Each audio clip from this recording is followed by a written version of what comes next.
मी सूरज रवींद्र पवार, आनंदनगर मित्रमंडळ। गेली 26 वर्ष आम्ही सर्व मित्रपरिवार, आमचे भाऊबंधू सर्वजण खूप आनंदाने उत्साहाने हा गणेशोत्सव साजरा करत आहे एकत्र येऊन।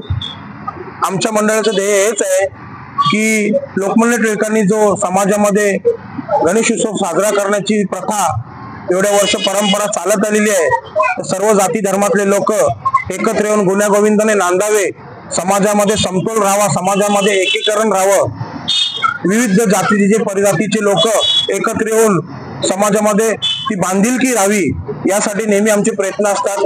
विविध माध्यमातून आम्ही समाजासाठी इथे कार्यक्रम राबवतो। मेडिकल कॅम्प असतील, छोट्या मुलांसाठी खेळ असतील, साईलीला भजन आहे, सत्यनारायणची महापूजा, महाप्रसाद आम्ही ठेवतो। जवळजवळ 2-3 हजार लोकांचा, 3,000-4,000 लोकांचा भंडारा असतो। अशा विविध प्रकारच्या माध्यमातून आमच्या एरियामध्ये, आमच्या पूर्ण वार्डामध्ये आम्ही कसा समतोल निर्माण होईल आणि लोकांच्या सगळ्यांची कसा बांधिलकी आपली जास्तीत जास्त निर्माण होईल, याचा प्रत्येक प्रामाणिक प्रयत्न असतो आमचा।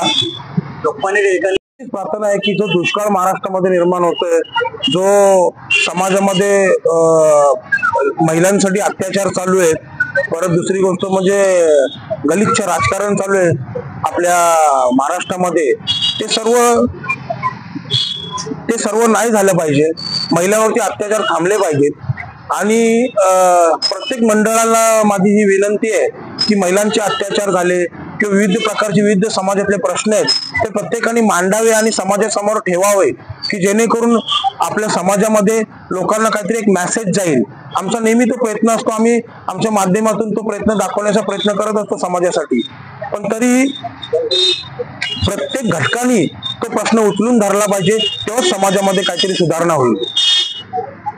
जेव्हापासून आपण आपल्याला कळतं समाजाबद्दल, तेव्हापासून आपण या मंडळात काम करतोय आणि असंच पुढेही करत जाणार। आपल्या गणपती मंडळाचं नाव आनंदनगर मित्रमंडळ, पण आपला बाप्पा आता सगळीकडे नावाजलेला आहे, मोरया माझा आनंदनगरचा राजा या नावाने।